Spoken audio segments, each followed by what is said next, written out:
और वहीं नॉमिनेशन खत्म होने के 2 दिन के बाद महागठबंधन को दूसरा झटका लगा है। सोमवार को दूसरे चरण के लिए नामांकन की प्रक्रिया पूरी कर ली गई। अब निर्वाचन आयोग ने एक एक करके उम्मीदवारों का सत्यापन कर रहा है।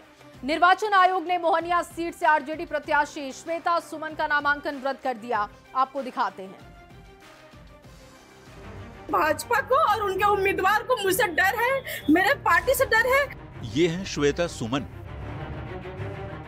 आरजेडी ने मोहनिया विधानसभा सीट से इन्हें चुनावी मैदान में उतारा था, पर निर्वाचन आयोग ने इनका नामांकन रद्द कर दिया है। श्वेता सुमन का आरोप है कि आयोग ने उनके साथ अन्याय किया है।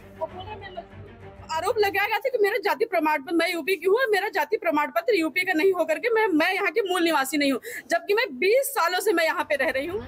मंगलवार को बीजेपी के लीगल सेल ने श्वेता सिंह के जाति प्रमाण पत्र को लेकर सवाल उठाया था और आरोप लगाया कि उनके पास बिहार का नहीं, यूपी का जाति प्रमाण पत्र है। बीजेपी के लीगल सेल ने निर्वाचन आयोग से इस पर कार्रवाई की भी मांग की थी।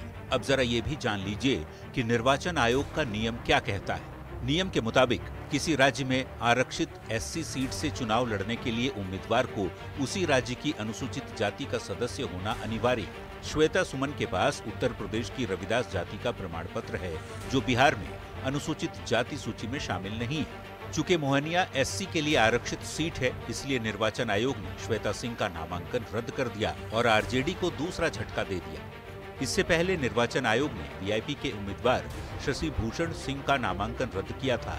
वहीं एनडीए की तरफ से मढ़ौरा सीट पर उतारी गई एलजेपी-आरबी की उम्मीदवार सीमा सिंह का भी नामांकन रद्द किया जा चुका है। बहरहाल नामांकन रद्द होने के बाद अब आरोप वाली राजनीति शुरू हो गई।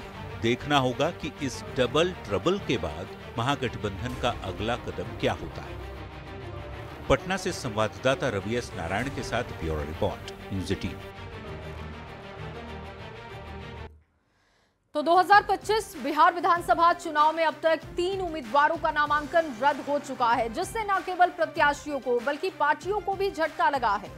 सबसे पहला नामांकन एलजेपी-आरबी की सीमा सिंह का मढ़ौरा सीट से रद्द हुआ है। इसके बाद सुगौली से वीआईपी उम्मीदवार और आज मोहनिया विधानसभा सीट से आरजेडी उम्मीदवार श्वेता सुमन का भी नामांकन रद्द हो गया है। इस पूरे मामले पर और अधिक जानकारी दे रहे हैं न्यूज़ 18 संवाददाता संजय कुमार। उनकी पूरी रिपोर्ट आपको दिखाते हैं। 5 सालों की कड़ी मेहनत और लंबा इंतजार और उसके बाद नामांकन का रद्द हो जाना उम्मीदवारों को गहरा झटका दे जाता है। और आज एक बार फिर से एक मामला सामने आया है मोहनिया से श्वेता सुमन जो आरजेडी की कैंडिडेट थी, उनका नॉमिनेशन रद्द कर दिया गया है। और बताया ये जा रहा है कि श्वेता सुमन मूल रूप से यूपी की निवासी हैं और जो कास्ट सर्टिफिकेट है उसको लेकर कुछ गड़बड़ियां सामने आई और उसके बाद निर्वाचन पदाधिकारी ने उनका नॉमिनेशन रद्द कर दिया।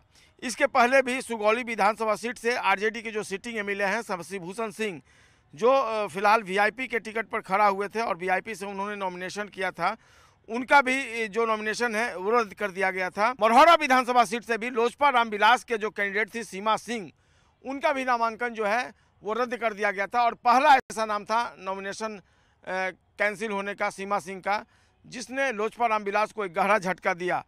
लेकिन महागठबंधन और एनडीए की अगर बात कर लें तो पहली दफ़ा 3 बड़े उम्मीदवारों के नाम जो हैं, नॉमिनेशन जो हैं वो रद्द हो गए हैं।